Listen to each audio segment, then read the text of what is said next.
Howdy there. We're back in our garage interview days here. We've been driving around doing some mud interviews today, and now we have Ty. Ty, Yes. how's it going? Ty, you run the Chaos truck, Yes, sir. and as you can see in the background here, you're doing some work on it. What are you doing for upgrades this year? Just doing some winter maintenance to the motor. Yep. We're going to throw the nitrous at it this year. Okay.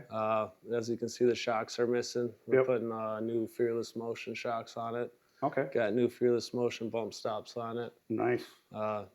Trying to hunt down that backside fender panel that I'm missing. Yep.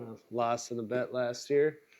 Outside of that, it's just going through the axles, making sure our seals and bearings are good, and the tranny's back in it. We had that freshened up by Troy Bauer, so Right on. should be good to go here. The fun stuff that has to happen in the off season so you can make it through another season. Exactly. I mean, Yep.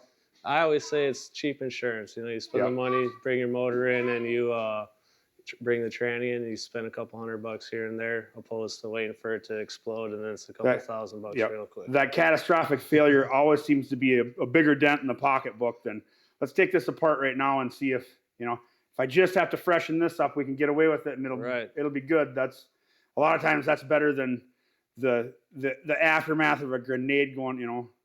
When you can see through the block, that's usually when the checkbook gets a huge dent in her. Yeah, if you can see through the block, that probably cost the guy his whole summer. Right, exactly.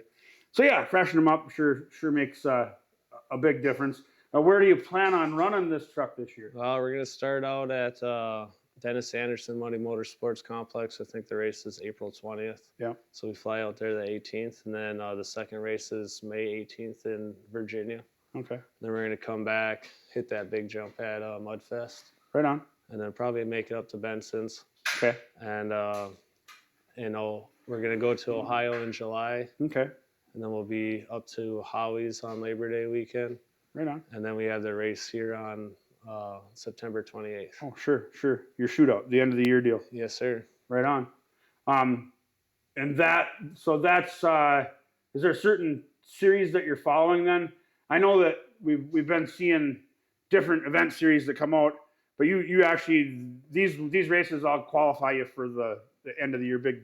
Yeah, do, so right? all the out-of-state races that I named, those three, are also I can qualify for the World Finals race. It's a $100,000 payout Right. in Georgia. Gotcha. So we go to Georgia. It's the first week of deer opener, actually. Oh, why do they always do that? I say it on the Derby side all the time. I'm like, yeah, I want to go to a national event. So if any of you guys are watching us and you want to invite us to a national event, and then I look and I'm like, well, the biggest national event that we could ever get invited to is during deer season. Right. It seems like it, and it is. It's the same for the mud world too. It's like, I love to do it, but in years past, I actually had a business that processed whitetails. All right. So I'm always busy during that point in time. Now with the way the deer season went the last couple of years, I actually have a lot less of a workload now that nobody's killing any. So You're playing with the water. awesome. Yeah, that's my biggest fan, biggest help in the garage. Right on. You got to start them young. Yeah. We'll have him turn wrenches in no time, I'm sure. Yeah. That's awesome. He That's already awesome. puts the nuts and bolts on the truck. That's good. But yeah, so basically we're doing them Virginia, North Carolina, and Ohio, so we can make it down to Georgia and hurt some feelings and race with the Southern boys that think they're so fast. Yep. There's kind of I don't know. It's not so much a rivalry as it is just friendly banter amongst the North versus the South, and there's always little digs that happen back and forth, and I really get a kick out of it's. I'm gonna say that it's more friendly than it is controversial, but just the way everybody digs on everybody a little bit, and like you were saying, you're kind of missing a box side there from last year, and I know you've been on the internet saying, well, no, you don't want your box side back. You're coming for his hood this year. Yeah. So it's those little digs like that I think are super fun, and it keeps a little bit of the motivation in the sport, to see if you can pull it off now and come home with that hood and hang it here in the shop, Oh, definitely. I'll be sitting next to a DC machine sign here. Right on. Come May. Right on. But that's what it's kind of all about is, you know, picking on a guy a little bit here and there. It's all for fun, but it Sure. also pushes the guy to drive a lot harder, drive a lot faster, because if I'm going to call you out, Right. I'm not going to be pussyfooting it around the track because I Right. have to swallow my words when I lose. You know? Right. So Right. sometimes that's the biggest reason why I call people out is because if I call someone out, I'm going to give Right. her everything I have opposed to just a leisurely drive Sure. around the track. Sure. And that goes for the race side of it. You know, there's so many points, whatnot, that all entails in that stuff. But with you, what I really like about this is, you know, you have a bona fide badass race truck here. And it seems like every time I see you or every time we catch footage of you, you're always out freestyling, beating the living daylights out of this thing and doing the stuff that you don't necessarily get to do in the race world and try to beat this time clock. You know, now you're doing it. You're going big and hitting a jump sideways and doing goofy stuff like that and whipping cyclone cookies out there. And that's the sort of stuff that I think Hold on, a lot of people. all right, you can go play in the mud. You want to help? All right, hold on 1 second. Yeah, I mean, the freestyle for me is the funnest part of it. Right. And you get to learn the truck at a whole new perspective because you're not landing perfectly square. You're not making the perfect corner. You're just kind of letting the truck do its thing. Hold on. All right. Sorry about that. No problem.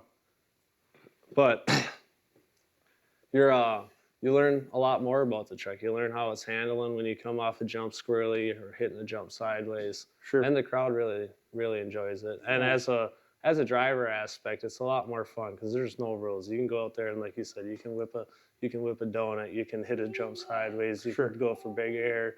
You're not necessarily, hey, you got to go around this corner and stay within these cones, and you got to start on green. You just kind of go out there and have a good time and see if you can keep her on all fours. Let her hang out a little bit and see what it does. Now, I do know, being that I'm involved in the sport a little bit, do you do any extra prep on this? A lot of these race trucks, they're trying to stay as light as they can. They're all dealing with rotating mass and how they fly and everything like that. But when you're doing that freestyle, a lot of times you're down in the gritty stuff and you might get her a little wet. Is there any extra maintenance that you got to do to it? Is there anything you got to do to you know, kind of waterboard it, secure it so it's Yeah, so you got to make sure the motor's well waterproofed. Yep. Last year we were sitting up a little bit higher, so I actually didn't really do many changes to the suspension or anything. But I don't know if you noticed this year I dropped it another couple inches. Sure. So we actually have removable bump stops, and then my shock mounts are adjustable. So this year going forward, we'll you're gonna play with the monster truck in the dirt. All right, buddy. Right on.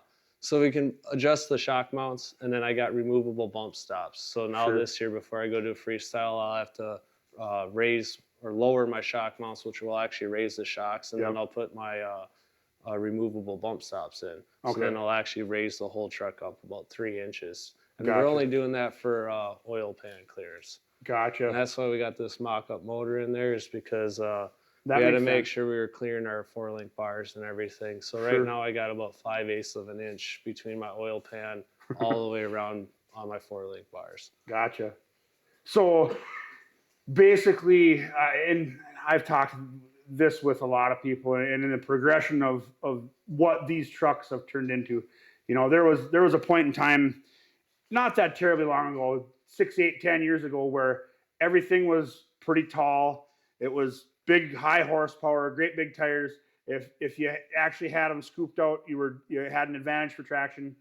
And somewhere in this whole scheme of racing stuff, like it almost like the suspension is getting tuned in a different way now, and you're seeing a lot more of the low slung. You know, try to keep it low to the ground. Try to keep the control. Try, you know, maybe not such big air in the race itself, because the more your tires are on the ground, the faster you're going.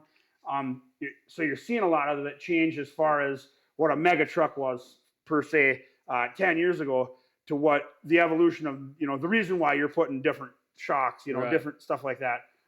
It's all to shave that 1/10 of a second here and 1/8 of a second there and whatnot. Exactly. And to be honest with you, I don't think I would ever drive one of them mega go-karts, because the crowd, everybody enjoys the biggest, the loudest, big tires. You'll never see small tires on this thing. Right on. The shocks that we're putting in it, they will help us from our ass hop that we had last year. Yep. Yep. So that will help with the racing aspect. But the biggest reason why we're putting them in there is so we can catch bigger air, so we Right. can jump further. I mean, the racing's fun, and the guy wants to stay competitive. So some of the adjustments that we're making are so we can keep up with the fast guys. But Right. we're never going to shave this thing down to 4,000 pounds, and it's Right on. never going to stop going out to freestyle events or just bogging, because Yep. that's where the grassroots started, is bogging. Absolutely. If you, Absolutely. you go and you talk to my son or you talk to any other kid, their favorite truck is going to be the loudest one, the biggest one, the Yep. shiniest one. Like, they want to see a monster truck. Absolutely. Absolutely. And that's, I mean, as far as a purpose-built truck goes, like, I get it. You got to race. You got to be competitive. But like I was saying with you with the freestyle stuff, that's where you're gaining your notoriety. That's where did you see when he did this? Did you see how he hit that jump? Did you see how he took the backside of the berm at Benson's and he turned it into a jump and he was way out here, and when he landed, he did a cyclone cookie right there. And that's the sort of conversation that I think it gets the kids, the next generation involved, because they see that as, wow, that guy just went and showed off in that great big monster truck. Exactly. And it's a lot funner. That's where I find the joy, is being airborne. I mean, going fast is fun, but Right. the higher, the farther a guy can jump, that's where the adrenaline rush is, for me at least. Nice. And that's why you're going after that big jump there at Mudfest then. Yep. So Wiggum's undoubtedly jumped that jump further, higher, and harder than anybody. And Okay. after this year, that record will not be his. Okay. So you heard it here first at High Octane Media that we've definitely got a challenge out there. And of course, as most of you guys know, Jared just lives right down the road from me, and I'm sure I can get in probably footage of what Ty here just said, and then maybe we can get his response to it at a later date. And like we were saying earlier, it's that little dig, and it's the banter back and forth. If that gets you two guys there putting on a show for that crowd, that's what it's all about. And we know that it's all in fun, but it's always fun to pick on your buddies too. Right. Just that little bit. Just a little bit. Right on. Wiggum's been someone that I've looked up to since before I even had this truck. So being able to take out one of his records would be an accomplishment and a notch on my belt for sure. Absolutely, absolutely. All right. Speaking of belts, you brought some hardware home from Benson's last year. Yeah, I got a pretty cool freestyle championship belt. Yep. It's hanging up in my little trophy room that I got sitting over there. Sweet.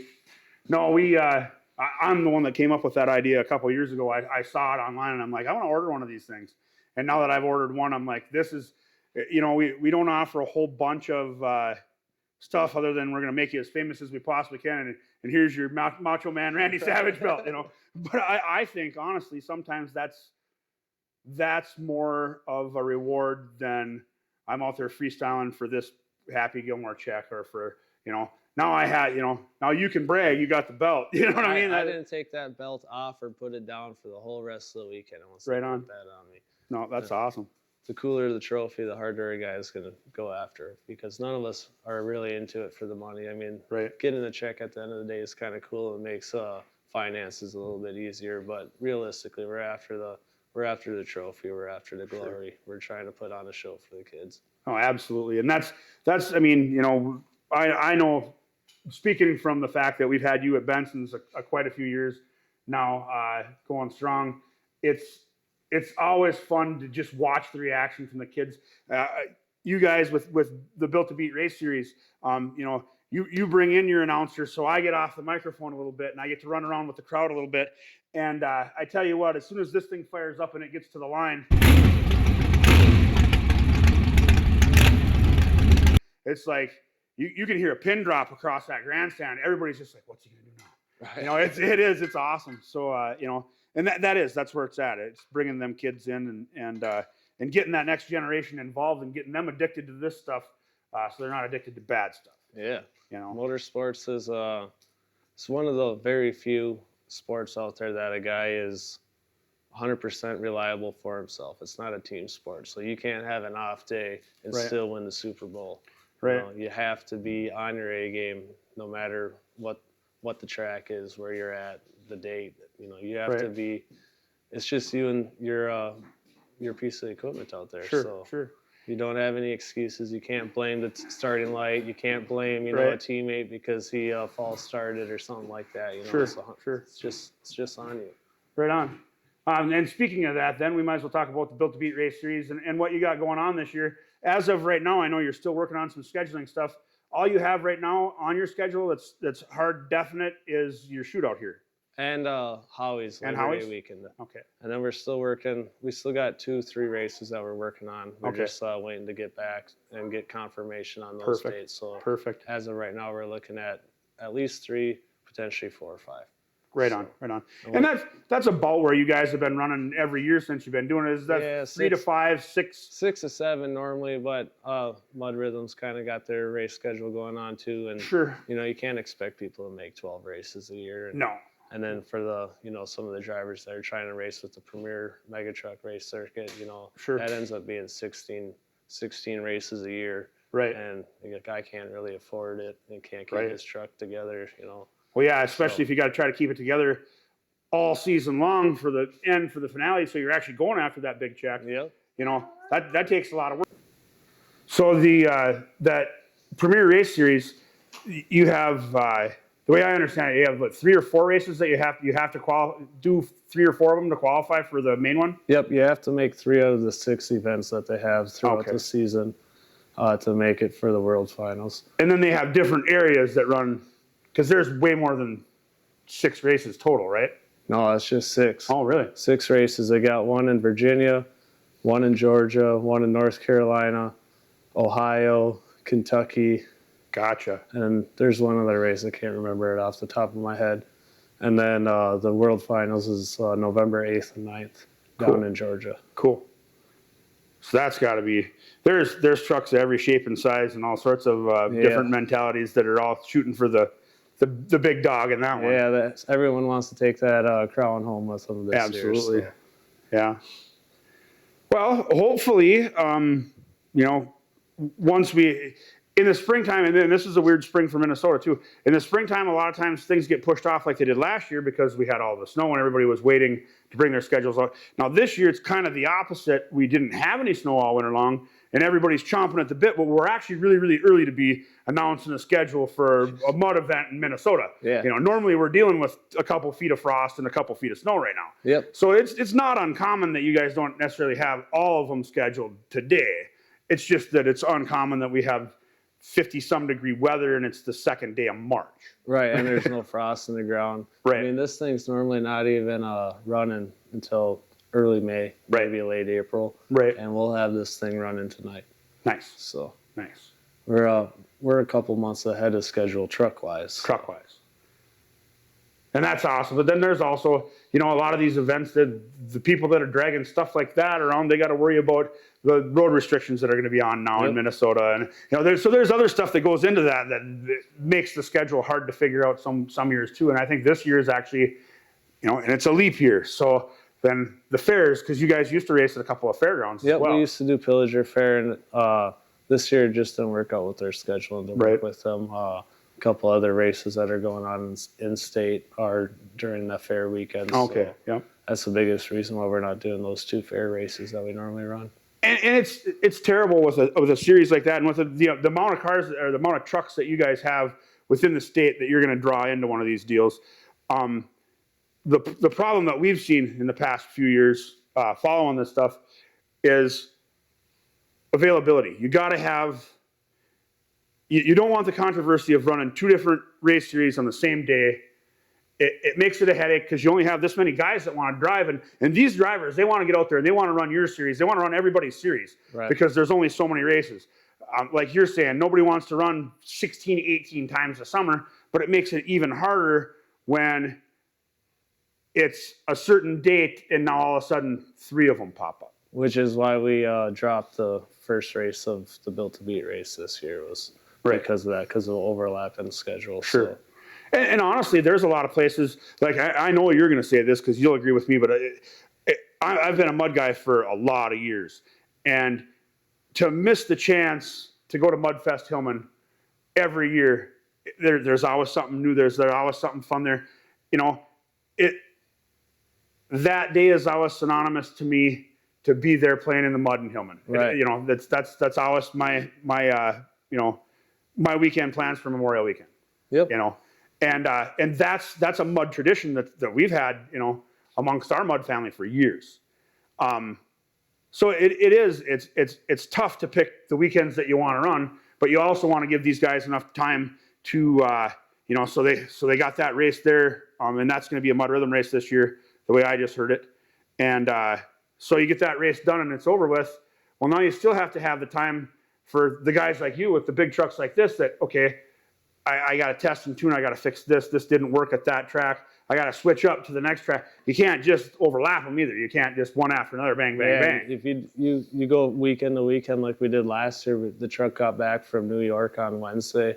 We loaded it up on the trailer and we were up to Benson's on Friday. Right. And I was working under a tent in the spotlights. Yep. All Friday night to make sure this thing was ready to hit the track on Saturday for that race up at Benson's last year.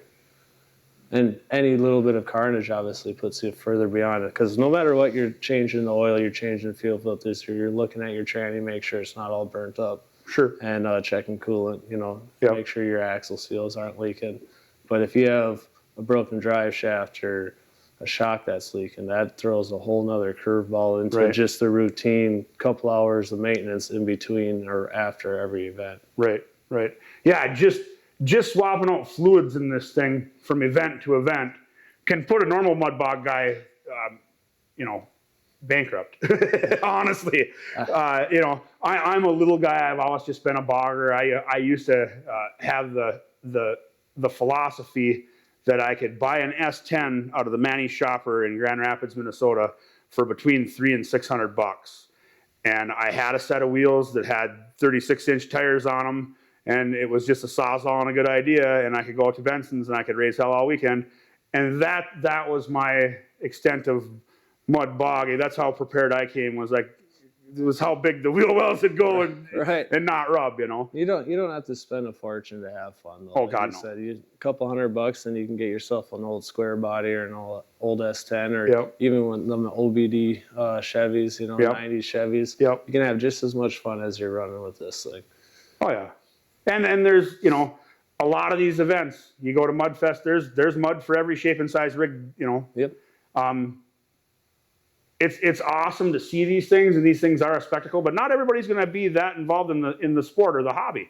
You know, and I've been in it a lot of years, and I've always aspired, like I actually have my Jeep 4-linked in the rear now, and I'm like, oh yeah, I'm halfway there, you know. Like at one point I want to have that adrenaline rush and I want to jump, but I just also know that with the lift springs that I have in the front of it, it's too rigid in the front, and I'll end up with a way worse scenario of that back end pull going than even what you've been dealing with, you know. So it's a steady by inches thing for a guy like me that's I'm in it and I'm never going to get out of it, and you know, mud's in my blood. It's never going to go anywhere. I grew up that way, but I also don't have the time or the ability to throw endless money at it to make it competitive with this thing. It definitely takes a lot of dedication, a lot of effort, you know, not only for me, but the wife, my family, friends, you know. It's not just me in the shop for the most part. A lot of side jobs, you know, trying to make that extra cash, because it's about $300 to start this thing up. By the time you count oil and a little bit of methanol, I figure about $300 just to run, and that's not breaking anything. Right. And that's if I just want to go rip around on the track in my backyard. You know, if you go out to Howie's or Mudfest or Mavericks or anywhere else in the state and you break something or you're driving it for more than a couple of minutes, then that price just kind of goes up from there. And I'm sure you have your budget figured out fuel-wise and changing fluids and stuff like that based on the race schedule that you're running with the truck. But then that still doesn't account if you can get a badass freestyle in and you know, it's like, well, of course you're going to burn a little extra methanol and put on a show. So, you know. Or you hit the pit out at Benson's and you take all this water and stuff and it screws with your air filters. I think it's like $400 in air filters in this thing. I mean, and it's not about money, but it all adds up to the point where you're sitting there at the end of the week or end of the year and you're like, oh, it was a fun summer, but I can't stop working. I'm never going to be able to retire. Right. But it's all in the name of fun, and we do have a really good mud community, mud family that, you know, it seems like everywhere we go, it's all good people. They're all like I said, we all got mud in our blood. It's a fun time. I like going to all these different events. I've enjoyed the hell out of seeing you run this thing, and you handle this thing so well. I mean, it's just sitting next to it, no wheels on it, just the way it is. This is an intimidating piece of machinery for a person like me that's been around this sort of stuff for a long time. So that's what I get out of it when I see you come out here and manhandle a machine like this to show off to that crowd and what that crowd does. And that's the show, and that's what it's all about for me. And that's what it's all about for most of us that are involved in this. It's good to have that little rib and say, yeah, I can probably jump this thing farther than Jared Wiggum can jump that obnoxious truck. It's good to have that. But in the same aspect, it's the fact that you're going to go out there and have a grin on your face regardless of the outcome. Yep. You're out there having fun with your buddies. A little bit of ribbon's always fun. And it does give you that little extra competition, that little extra push to, I want to see how much air I can get underneath this thing. Pushes the guy a little bit more. That's for dang sure. Right on. Well, it's a pleasure to have you actually in your shop BSing with you. These shop talks have been a great time, and we get to kind of see where everybody builds. Not everybody's building the mega truck in a mega garage, know, and that's really neat for us too. It's not always what it looks like, how shiny it is when it gets to that event. Sometimes that background of where it's sitting right now, and the 5 different torpedo levels that you have laying here, making sure everything's sitting, mocking up the right way. Right. And, it's that right there that's going to make that thing perform and do that when you actually get it there and try to jump that big jump. And it's cool to see stuff like this in its natural environment as it's getting put back together. So. Yeah, definitely. This thing's never seen soap a day in its life. Right. Pressure wash the mud off of it and bring it back out. Right as on. long as it performs, it doesn't have to look fancy. Right it's on. Not a SEMA truck. No, that's awesome. We got duct tape holding the doors on, and the doors don't open anymore after the last time we rolled it, so they're just bolted shut. Got to climb through it Dukes of Hazzard style. Right on. I do. I like these tube chassis trucks. I think they're just super, super neat. I don't know. I know that like the brand new fancy everything, like what Jared did to his last year with the new wrap on it and all the work he did to the body and make everything pristine and then go out there, jump it and roll it. I felt like dirt because I'd actually did an interview with him in his garage like the day after he got it wrapped, and I was teasing him about Aiken because he had flipped it over in Aiken, and I'm like, well, come on, buddy, you're going to keep it wheel side down now, right? And of course, then we got to be there, and I got to take the picture of him doing the big jump, and I pull the camera down like this, and I watch him flip it. And I was just like, my heart sank so bad because I was giving him crap, and we are buddies, and I was like, don't roll it first time out, and then first time out he does it, So it was like, man, it was kind of a kick in the nuts to me a little bit, Right. I can't imagine what it was like to him. So I just gave him another project. Yeah, absolutely. And he's got her back together and looking good again, I believe. So that's, like I said, we're hopefully be able to pull up some of this footage when we get to that garage interview, and we can see what his reaction is, maybe get them side by side. Right. You calling him out and see what he says back to you, and then we can get a little clip going for you for that, a little bit of the grudge matches that go on behind the scenes. So with that being said, we're going to get off out of here. Remember, guys, it's all about the experience.